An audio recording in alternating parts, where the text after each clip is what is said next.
At Progressive, we know there's nothing like the feeling of riding a motorcycle with your crew on the open road. That symphony of engines roaring in perfect harmony. It's a feeling that would be impossible to recreate on the radio. Until now. Hit it, Jerry.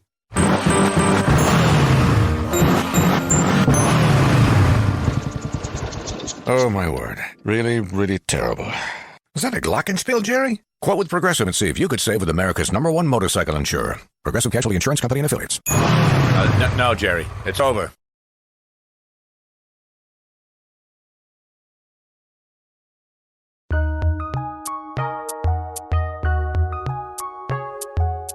Welcome to the Fantasy NBA Today podcast.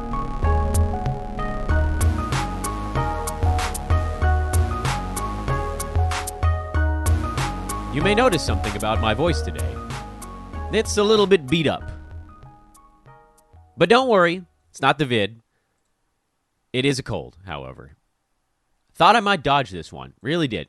I didn't think there was a chance at first, because little guy was snotting away, whatever it was. It was like 2 Mondays ago at this point. And then the bigger kid caught it 3 or 4 days after that, and then the nanny caught it a few days after that. I thought, come on. I'm slipping through. I don't know how I'm slipping. And then I got it.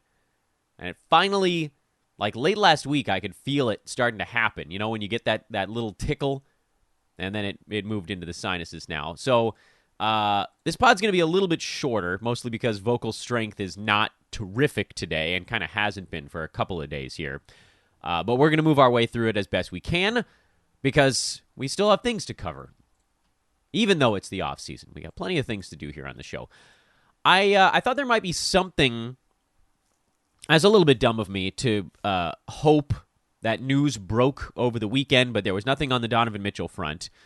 Deandre Ayton, we do have news on that front, so we'll talk about that briefly today. Still nothing more on Kevin Durant or Kyrie Irving. There was a whole hullabaloo over whether Kyrie was going to play in the Drew League on Sunday. LeBron and DeMar DeRozan were there. I know that. I think Montrezl Harrell might have been there as well.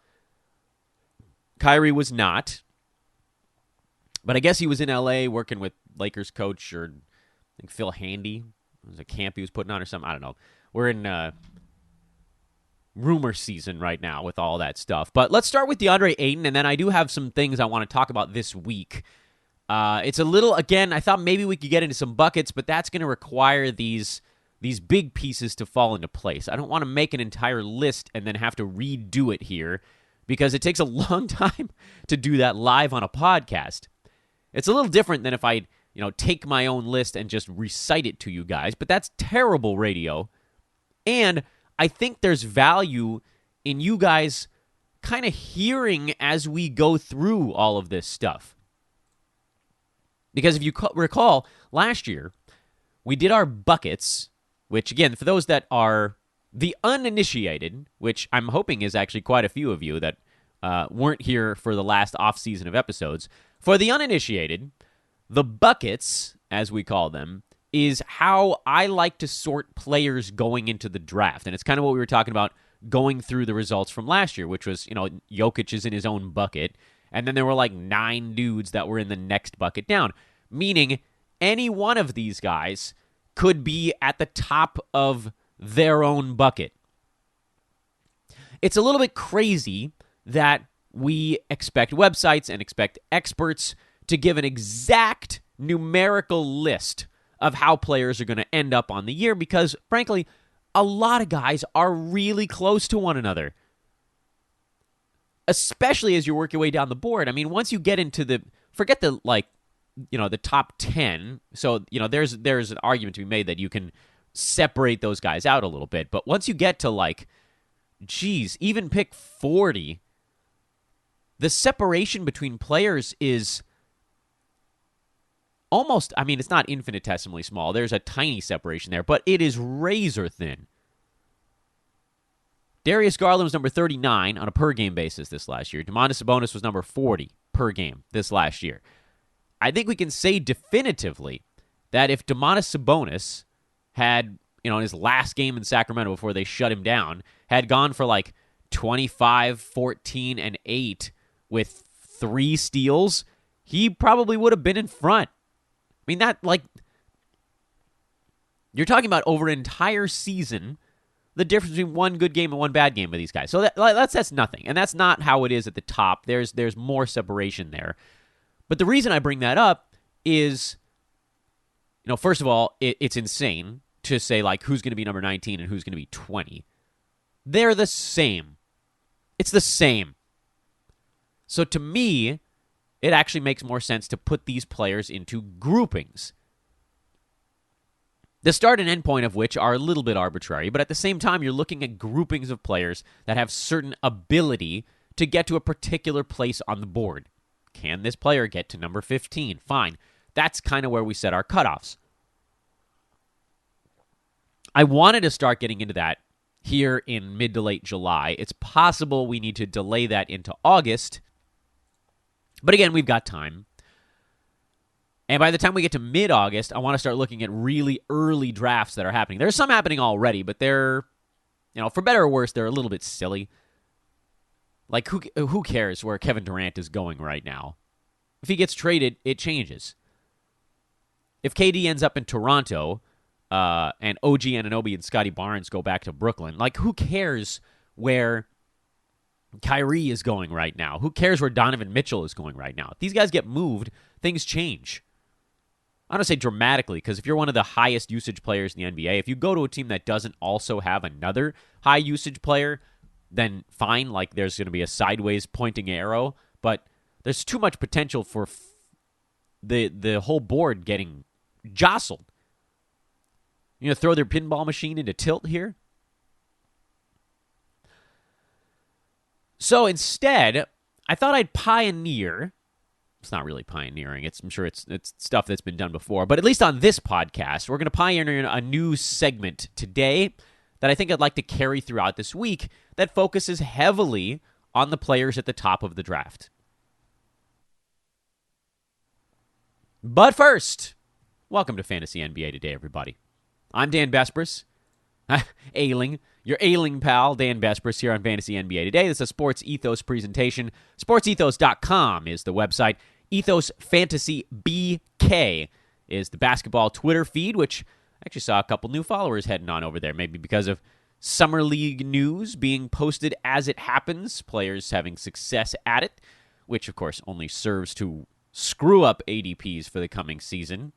Yeah, that's it. That's all it does. I am at Dan Bespris on Twitter if you're a new listener, DanBesbris, or, hey, I wonder if Dan from Sports Ethos finally works as a Google now. Let's try it while we're live on air. Dan from Sports Ethos. It does. That's me at the top, but it's not my Twitter feed. If you still Google Dan from Hoopball, I think my Twitter pops up. Yeah, it's like the third or fourth result. Oh, good, a LinkedIn page. That's useful. Nope. Anyway, if you Google Dan from Hoopball, you can still find me on Twitter that way, because, look, my last name is not super easy to spell. It is, actually. It's only 7 letters, but it's not super easy to spell when you're hearing it said by someone with a congested nose on a podcast. This is where you need the video feed. You can see I could write it out at the bottom there. Very easy to copy because it's only 7 letters, but very complicated to hear over the phone. Such is the life of the Bespris clan. So let's talk Deandre Ayton, and frankly, let's talk Suns, because as this signing now gets locked into place, and there's a lot of subtext to it, because the Suns didn't want to offer Ayton the max that the retaining team could have offered, which is more, by the way, than what he got, because other teams, the max when you change teams is lower. It's part of the collective bargaining agreement. Teams trying to make it a little more feasible for teams to retain players. They can offer them more money, so there's more incentive to stay put, and then, fans love when players are there for a long time, and loyalty and all that good stuff. On paper, it's a good idea. It doesn't always work. Now, on the Ayton front, yes, he's getting paid $130-some-odd million, which, you can't shake a stick at that. And I know there's a lot of this discussion going on right now with Juan Soto on the baseball side. But in kind of a similar deal to what's going on with Juan Soto, we all see a big number. Our mind looks at it and accurately assesses it as quote unquote big number, but there's nuance to it. Just in the case of Juan Soto, the Nationals are offering him a ton of money, $440 million over 15 years. But in terms of annual salary, that's way lower than what he would get on the open market. And kind of similarly here on the Deandre Ayton front, Phoenix chose not to offer him the highest annual value, which would have been the max extension for a home team, a rookie max, I think, here. And instead waited for another team to offer their max and then just matched it. And if you don't think Ayton's camp looked at that and said, terrific, I'm getting a whole bunch of money, this is great, but you guys figured out a way, through restricted free agency to kind of lowball me a little bit and lock me into a salary that if you had just retained me au natural, it would have been higher. We know his name was in sign and trade rumors up the wazoo, tons of them. We had heard coming out of Phoenix that they didn't feel like Deandre Ayton was their answer and all that good stuff. So this matters because, well, first of all, he can't be traded to the Pacers this year. He has a no-trade clause for the first year in this type of deal. But they can move him starting in mid-January. They might have to. And it's possible that once the season gets going and the Suns win some games, because they will, they're still going to be a good team. They're going to be a very good regular season team. Maybe not as great. If Chris Paul loses a step in any way, maybe they take a small step back, but then you kind of also hope other guys maybe take a small step forward. Regardless, maybe some of this stuff just sort of floats off into the ether as they win ball games. Maybe. Maybe it doesn't, though. Maybe Ayton remembers that the Suns only kind of wanted him. Wanted him enough to let somebody else offer him a smaller number and then match it. And it's still a lot of money, but emotion matters. The way things develop matters. If the Suns had just come out and said, hey, here's our offer to you, it would be very different than saying, hey, go get an offer sheet and see what we do with it. Put the onus on him. Tell him, hey, it's up to you to make sure that you stay here with us. This week on RVER, sponsored by Progressive Insurance. I'm sorry, I can't operate on that vehicle. But doctor, you took an oath. That RV, it's my son's RV. Oh, doctor, isn't there anything you can I'm not a miracle worker, Sheila. I'm an RV surgeon, trained to save the lives of large injured recreational vehicles, which is definitely a real profession. When your RV really needs saving, Progressive has you covered. See if you could save with a leader in RV insurance. Progressive Casualty Insurance Company and affiliates, covered subject to policy terms. Pride Month is coming up, and Target is here to help you celebrate, look, and feel good while you're doing it. Right now, you'll find 2 amazing limited-time collections from queer and female-founded companies, both featuring gender-inclusive clothing lines. Shop underwear from Tomboy X and swimwear from Humankind. Target also partnered with 6 LGBTQIA+ designers who celebrate queer history, resilience, creativity, and self-expression. For Pride products created by the community, for the community. Take pride at Target and Target.com/pride. You could sell him a bill of goods. You could say, hey, we're going to match whatever you get out there, man. That's how much we care for you. But at the same time, his agent is not a moron, and maybe he can sell it to Ayton as, hey, look, like, this is just the way business runs in the NBA.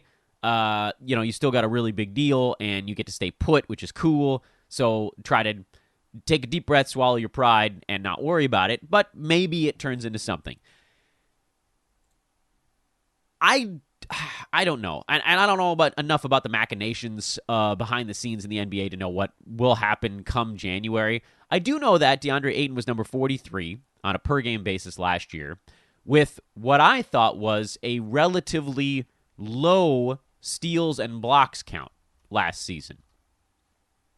So, in my mind, and again, he was playing for a contract last year, but it wasn't like his season numbers were substantially different than his career numbers. In fact, he was just a little bit more banged up than usual. He played in 69 out of 72 games the previous year, only 58 out of 82 this season.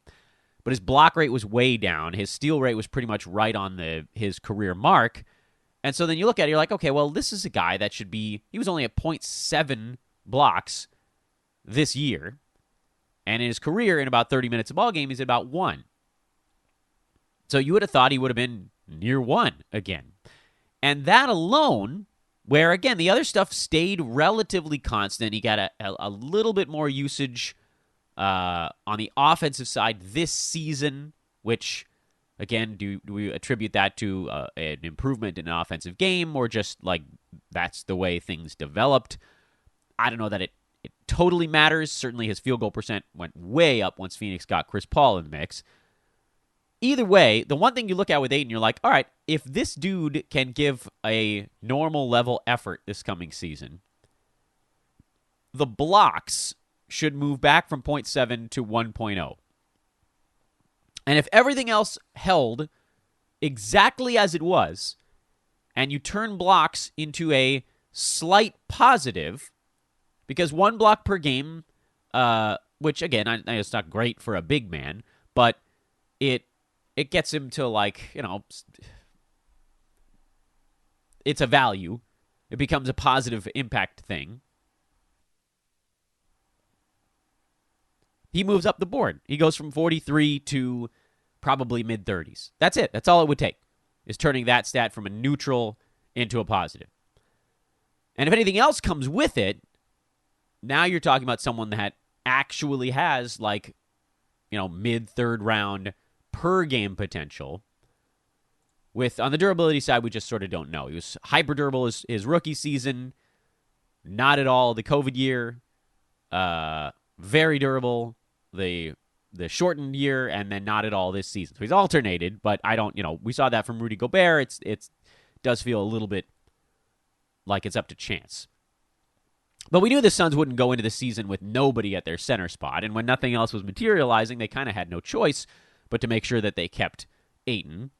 And now they'll do what they can to kind of keep him a little bit happy. And hey, maybe free throw goes from 74.5 up to 77. So there are these little paths for him to go from early 40s per game into mid-30s per game.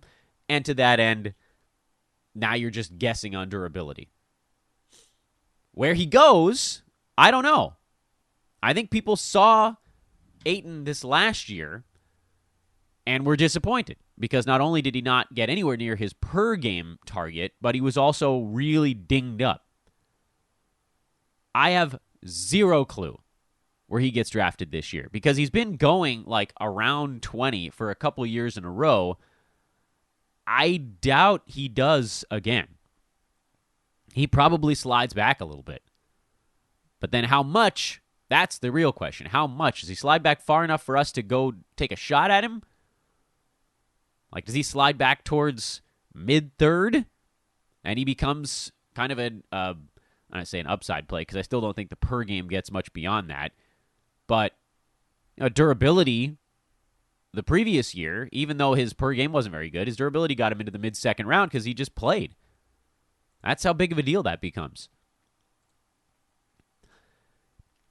All right, so here's the new thing I wanted to try today, and then maybe throughout the week, depending on how it goes.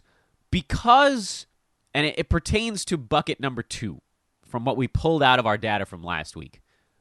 Bucket number 1, of course, is Nikola Jokic. Nobody's making any kind of argument to move anybody ahead of him in a fantasy draft. He will go first in almost every format this coming season, and for good reason, because even with Jamal Murray and Michael Porter Jr. set to come back, Jokic had such a gap between himself and anybody else in fantasy that removing even a little bit of usage doesn't matter. Instead, it was bucket number 2 that I thought was of great interest, which was effectively, looking back at this last season, about 9 guys, give or take. And, you could make your argument as to whether or not Luka belonged in there in 9-cat leagues, or Giannis belonged in there in 9-cat leagues. By the way, he did ultimately belong in there. I didn't think he would, and he performed better than I expected. But overall, that list was Luka, Steph, James Harden, Giannis, KD, Dame, Cat, Jason Tatum, and Joel Embiid. That was 2 through 10 ADPs this last season. And I don't fully disagree with any of them besides probably Luka, who, I mean, there's just literally nothing more he can do on the counting side of the ledger. He needs to fix other parts of his game for him to get into that grouping in 9 Cat. And then, as we talked about before, Trae Young on a durability side did manage to get up into that group. LeBron, per game, DeJounte Murray, Kyrie, those are guys on the per game side that got up into that group. And, you can kind of fudge the numbers a little bit to put whatever you want at kind of the end of that bunch. But what I want to do this week is start to make a case for and against some of the names at the top of the board. And we'll look at, there's a little bit of data as to who's going in that next grouping, even already, these very early drafts. It's basically like Luka and Giannis, they're always up there. Steph, Harden, Kat, Embiid, those 6 are sort of always in the top group. And then there's a little bit of hesitation on the others. Like Tatum probably is in that group. KD is probably in that group. And then you're juggling people between like, is Dame going to be healthy? Tyrese Halliburton, LaMelo Ball. These are guys that are up there as well in that second chunk. And the reason I wanted to do this is because it seems to me that any one of those players has a claim to be the number 2 player in fantasy this year. So how, as we get to draft day, how do we decide which way we're going? I am not giving the answer this week. I'm not. And frankly, I don't have the answer this week because things are going to move between now and opening day based on things like health. Cat having Gobert next to him, does that change the way things are drafted? KD, where is he playing? Is he playing at the start of this coming season? But what we can do here is we can take a look at the numbers. We can take a look at what we think kind of the story is around particular players and make a case as to whether or not they belong in that upper slot. Now, you guys know how I feel about Luka. So I don't want this to be like the Luka bashing hour. But we're going to do Luka because he's probably going to be in the top couple. Now, we're going to do Steph today. And we'll work our way down the board, just one player at a time, piecing together whether or not they actually belong in that top group. Luka Doncic. Apologies for the deep breath. Again, I can't breathe today. Luka finished at number 28 on a per-game basis last year, played in 65 out of 82 games, played much better in the latter stages of the season than in the first. Over the last 40 games, so basically the second half of the year, Luka was number 19 on a per-game basis. And that stuck through. Last 25 games, he was number 20, so right in that same window. And then over the last month, he was number 19. So he's unbelievably consistent after he shook off a little bit of the... I'll try to be kind about this, but he was looking a little bit plush at the beginning of the year when he was sitting outside the top 60. But then after that, he was sort of coasting, right around number 20. The rest of the way. And that, I think, is probably where you can plop him. Because over those final 40 games, get this. I mean, these numbers are absurd. Luka averaged 31 points. 31. Which is among the league leaders. 3.4 threes. 9.7 rebounds. 8.6 assists. And he even had 1.2 steals in that mix. So he actually had enough steals to have a positive impact. He did it on 47% from the field, so he wasn't breaking you with field goal percent. 22 shots per game, but 4.5 turnovers and 75% at the foul line on almost 9 attempts per game. So if you're looking at Luka and you're like, how does this dude get into the next bucket? It's free throws because turnovers aren't going anywhere. He's going to be a 4-turnover-a-game guy. Dallas still doesn't have another person that's good enough to take that load off of him. They tried. It didn't work out. Could it have been Jalen Brunson if he stuck around? Probably not. This is Luka's team, and you're probably looking at one more year where they don't have, and don't start with me on Christian Wood. He's not that guy. Where they don't have a running mate, and then they'll probably try to make a big splash next offseason. That's the way things have always looked. They've got money coming off the books. There'll be some free agents out there. Maybe they swing a trade. It'll be a little bit easier than this last little push. So turnovers, even if they came down, you're talking about like 4.4 coming down to maybe 4, which is fine, but it's not going to move him all that much. It's the free throws. It's the free throws because he's hyper elite in scoring, threes, rebounds, assists. That's pretty awesome. Terrific in 4 categories, but there just can't be that one sizable negative unless you're Giannis, basically. And even then, he trimmed his down a little bit. The reason Giannis is able to do what he does is because he's also a positive in blocks. In addition to scoring, rebounding, decent positive assists, he gets steals. Threes is lackluster for him. Luka wins that battle, but the big-time field goal edge, these things all add up. And, a full turnover lower. But we're not doing Giannis today. We're doing Luka. Does Luka have a chance to be the number 2 player in all of fantasy basketball? The answer is a pretty resounding no, unless you believe that his free throw number magically jumps from 75 to 83. That needs to become, at the very least, neutral at 80%. And I just can't predict that based on what we've seen so far. He's had month-long stretches where he shot 80% at the free throw line, but it just never sticks for the whole way through, the full haul. In addition, 47% from the field was a really good 40-game stretch for him. There's no guarantee that stays as high as it was.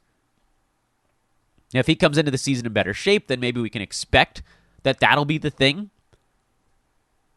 But then here's the issue. I'm like, even if Luka gets up to 80% at the free throw line and eliminates that negative, you're still probably talking about a guy that can't quite clear that kind of top 6. Which, that's a heck of a lot better if you're spending your number 2 pick and you get someone in the mid-first round. That's fine than spending your number 2 pick and getting someone in the mid-second round.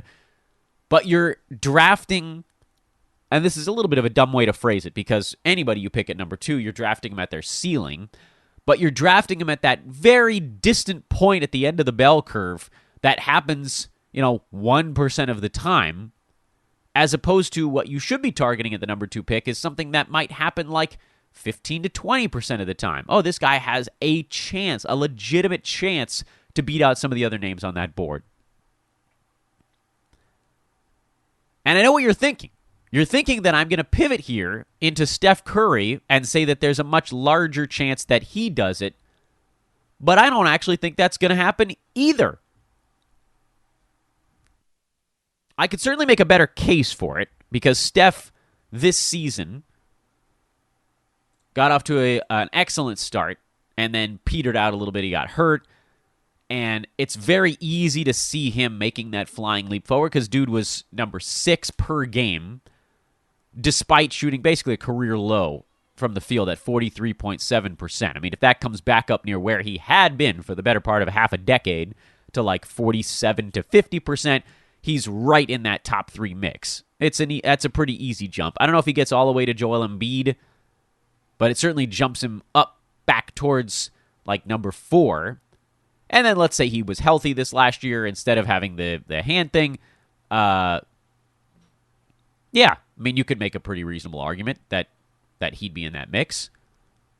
So it's an easier argument to make over Luka. But at the same time, I see a whole bunch of red flags on the Steph front as well. Most importantly, dude just won the championship. There is, and always has been, a championship hangover. He got his finals MVP.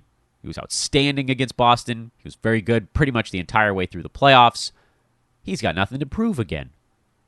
This last season was the Warriors have something to prove year. And things were kind of going according to plan on that front until he got hurt and, the field goal percent ended up very low by Steph standards. But there's just no reason to push him this coming season. What are the odds of Steph Curry being the number 2 player in fantasy at the end of this year on a per-game basis? It's non-zero. It's certainly higher than Luka's. But he only had to take 19 shots a game this last season, and there's sort of no reason for that number to go up as Jordan Poole continues to get better.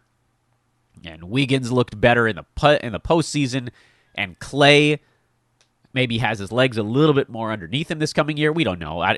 Clay may have sort of maxed out on what he's going to be after 2 devastating injuries, maybe. But they're not going to lean more heavily on Steph after winning the championship. This is okay, we did it. Now we just have to make sure our guys are healthy come playoff time. The regular season is just a bump in the road.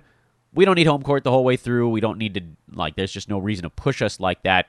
We're going to have to just flip a little bit of a switch come playoff time. So I would fade a lot of the older guys on the Warriors this coming season. Maybe not Clay, because I do still think he's got this, I need to show everybody that I can get back.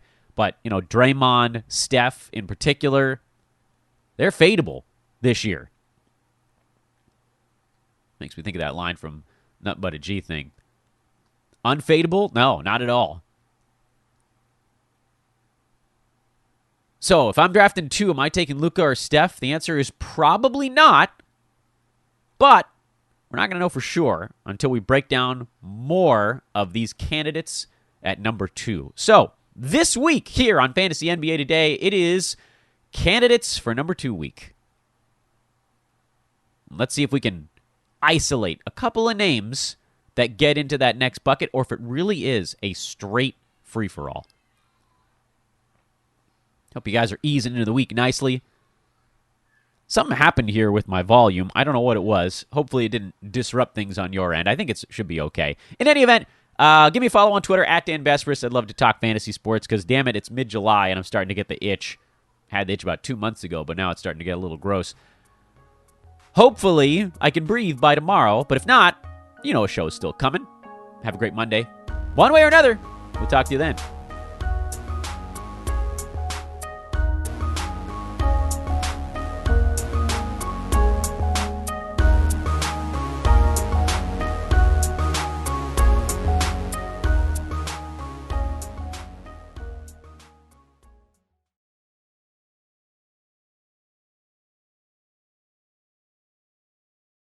Drivers who switch and save with Progressive save over $700 on average, and those savings add up. Imagine what you could buy in the future.